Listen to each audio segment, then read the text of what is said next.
Communication and Collaboration. This course was brought to you by Health-Edu in partnership with Annabelle. Welcome to Communication and Collaboration in Healthcare, Part 2. In this segment, we'll delve into online collaboration tools and platforms that enhance teamwork and efficiency in healthcare settings. Collaboration in healthcare involves professionals working together, sharing responsibilities, and making decisions for optimal patient care. Some of the ways there can be collaboration in healthcare are Google Shared Documents. Google Shared Documents is a versatile tool for collaborative work on text-based files. These files includes documents for composing letters, flyers, essays, and other text-based files similar to Microsoft Word documents. Spreadsheets for storing and organizing information similar to Microsoft Excel workbooks. Presentations for creating slideshows similar to Microsoft PowerPoint presentations. Any idea how to create a Google document? Here's how to create a Google document. To create a new blank document, navigate to Google Drive at drive.google.com and ensure you're logged in with your PLU account. Click New to the top left and select Google Docs. A blank document will open in a new tab. Enter a title for the document in the field to the top left. Documents are named Untitled Document by default. To open and edit a Microsoft Word document in Google Docs, navigate to Google Drive. Click New and select File Upload. Locate and select the desired Microsoft Word file and click Open. The file will begin uploading and a pop-up with the progress status will appear to the bottom right of the page. While uploading, do not navigate away, close the browser, or disconnect from the internet. A green checkmark icon will appear when the upload process is complete. Click the file from the Upload pop-up and the file will open as a Google Doc in a new tab.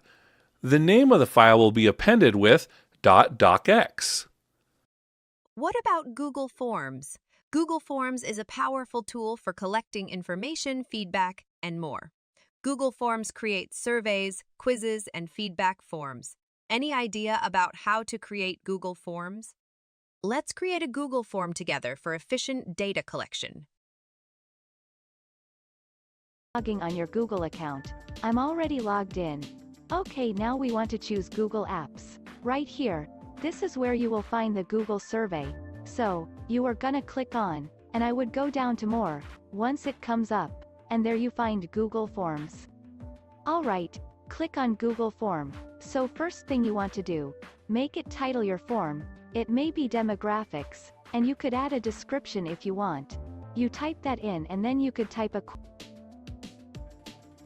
So, I'm going to say it's a gender question, and then under the options you just click over the option 1, is called male, and option 2, we can call that female. So, once you done creating the questions and these kind of questions you can choose all kind of different types of the questions.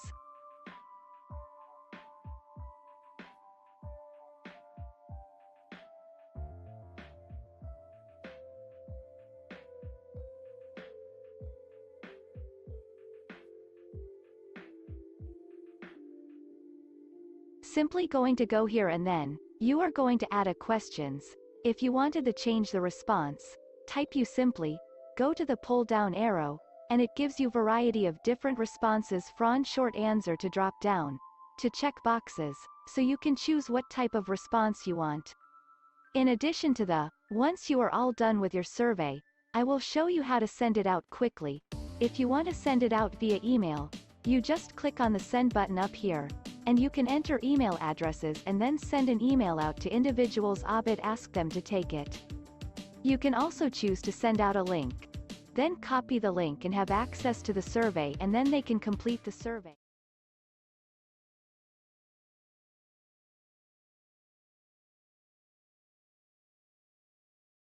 Some virtual meeting platforms are Google Meet, Zoom, Webex. Let's get started with Google Meet, a powerful video conferencing platform. Once you've logged in using your Google account, click the link to the Google Meet from the email invitation.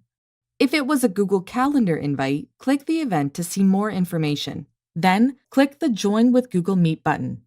Before entering the meeting, you can decide the settings you want to use. If you haven't already approved the use of your microphone and camera, a couple browser pop-ups will occur. The first pop-up appears asking you to allow Google Meet to use your microphone and camera. Click Allow.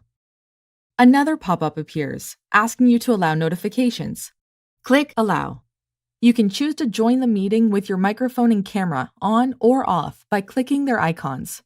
Some people turn off their microphone to mute themselves when they're not talking or have too much background noise so that no one can hear them. Others keep their microphone on, but may turn off their camera so that no one can see them.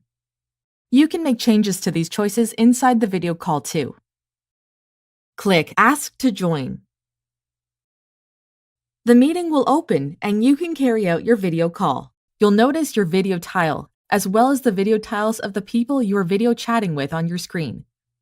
If at any point you need to turn on or off your microphone or camera, move your mouse to have the bottom toolbar appear on the screen.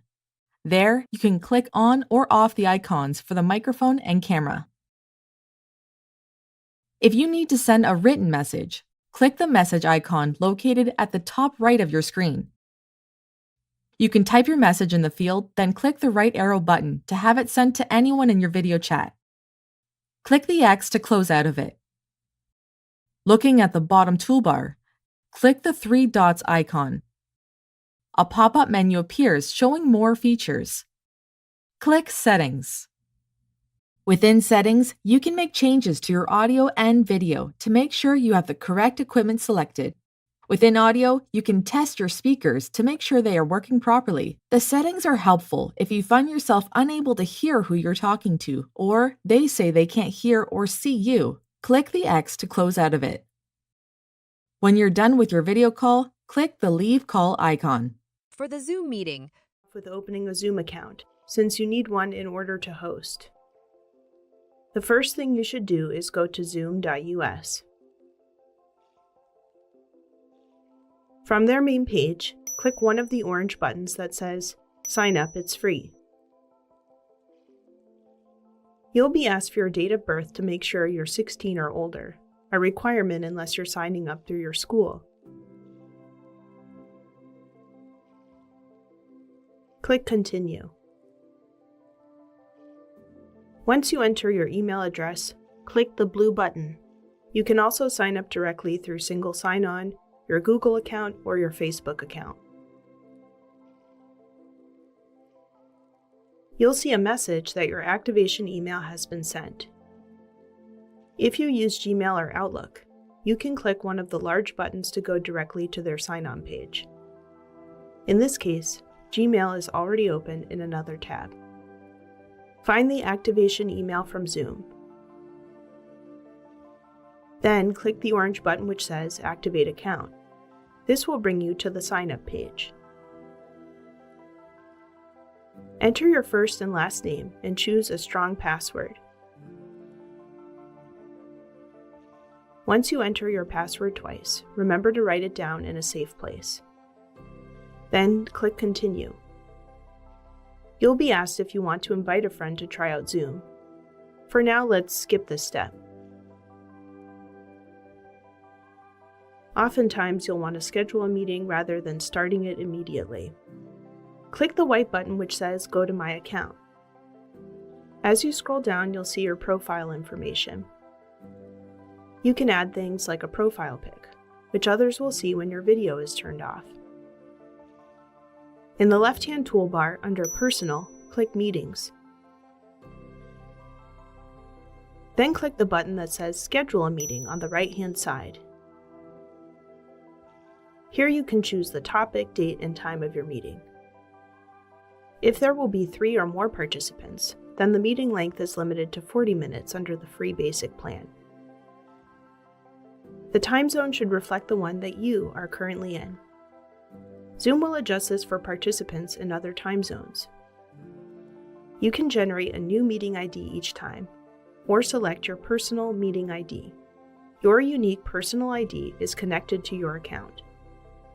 It might be convenient to choose this option if you plan on holding a recurring meeting. A passcode for participants is now required for security reasons. You can decide if you want to create a waiting room as an additional security measure. If you have one, this helps you to control who is allowed into the meeting. When you and your participants join, your video can be turned on or off. If you're presenting to a large group, you might want to have it turned on. If a participant is just listening in, maybe they want their video turned off when they enter. When you click Options, there are a few additional features you can adjust for your meeting, like muting participants upon entry. Once you're done, click Save. Before you start the meeting, you need to invite your participants. Scroll up to the invite link, then click Copy Invitation on the right-hand side. In the dialog box, click Copy Meeting Invitation. You'll get a green pop-up which says Copied to Clipboard. Now you can send an email invite to your participants. Paste your invitation into the body of the email. Don't forget your subject line and their email addresses.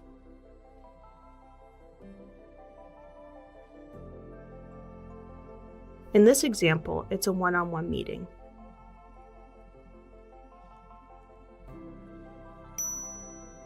Once you've emailed your participants, go back to your meetings page.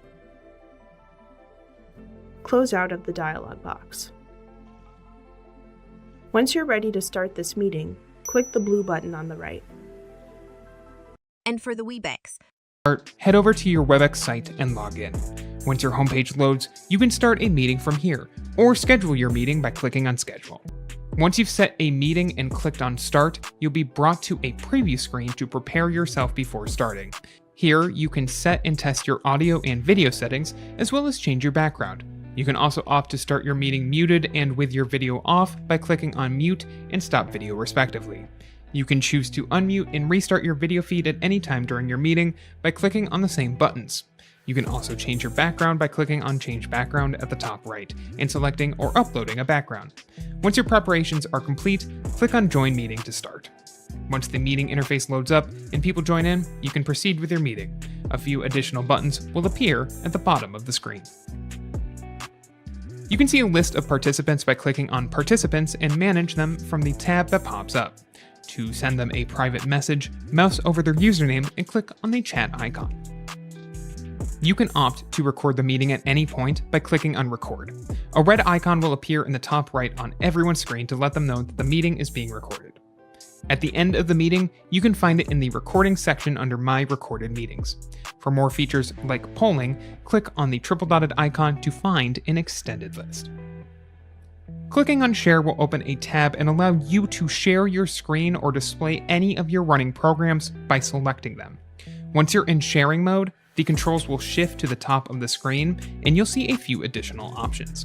You can pause sharing, mark your shared screen with the annotation feature, and have participants present and share their screens with the Assign button. To stop sharing and return to video conferencing, just click on the orange button on the left. Once the meeting is over, just click on the red button on the right and click on End Meeting.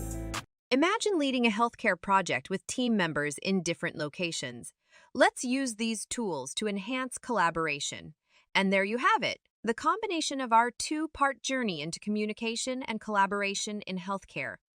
In Part 1, we established the fundamentals of effective email communication, emphasizing etiquette, security, and the identification of common threats. Part 2 elevated our capabilities, introducing powerful online collaboration tools and platforms. From shared documents to virtual meetings, you now possess a comprehensive toolkit to excel in healthcare teamwork. Remember, effective communication and collaboration are the cornerstones of exceptional patient care. So go forth, apply what you've learned, and continue making a